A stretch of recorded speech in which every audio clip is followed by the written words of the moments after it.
Hello everybody, it's it's DAB, and welcome to what's going to be my 10th LP. This is it, guys, we've made it, to what I'm going to call the first of what I'm hoping many of my milestone LPs, or reaching a particular number of LPs that I really hope to get to. And just to be fair, like, certain other games are going to get little special intros. If I feel the game deserves, like, something, boom, here's this. This is kind of a big deal to me.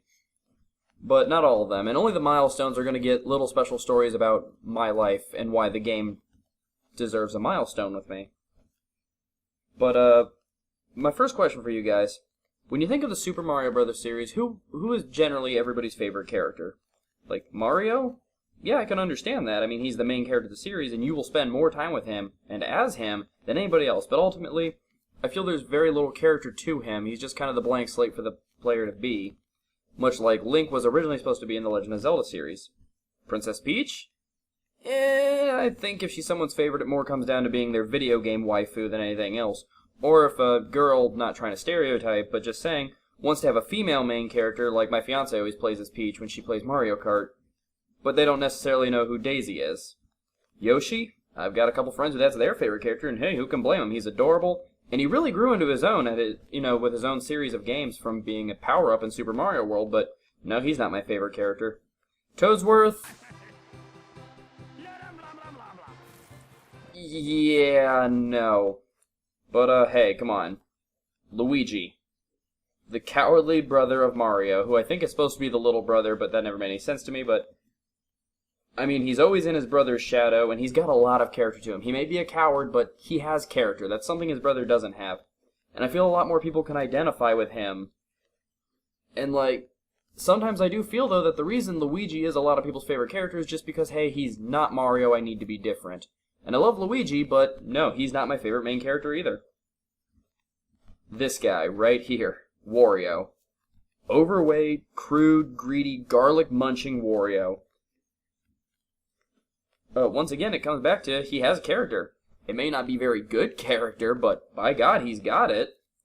And I mean, nowadays, yeah, he's known for just doing little micro games like the WarioWare series and the Game & Wario series, or as a comic villain with his partner in crime Waluigi in either the Mario Party games or any of the Mario sports games. But there was a time when Wario, starred in platformers, originally starting as a villain in Super Mario World 2, 6 golden coins on the Game Boy, and then he got to move into his own game.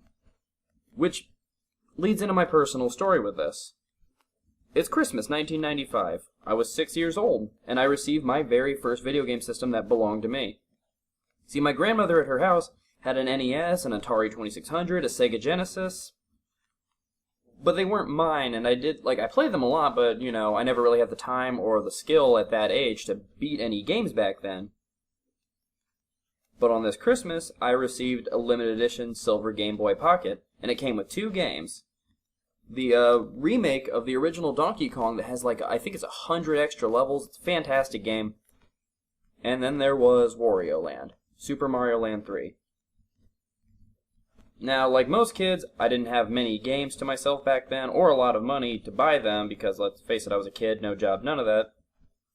And because, like I said before, I didn't have enough time or skill to beat Mario or Sonic, because back they didn't have a save file, and Sonic 3, I'll admit I just wasn't very good at video games back then, I was really little. But that's what makes this game special to me. Wario Land, I spent so much time with, I found all the little secrets and stuff, and looking back now, it's a relatively short game, but it felt like more back then to me, and I remember the first time beating the final boss and seeing the end credits, and I just thought, wow, I just beat this game. I've never done this before. This feels amazing. So that's why Let's Play number 10 is a very, very special game to my heart. The first game I ever beat, and one I'm going to beat for you guys to completion. Wario Land, Super Mario Land 3. I hope you guys enjoy it as much as I do.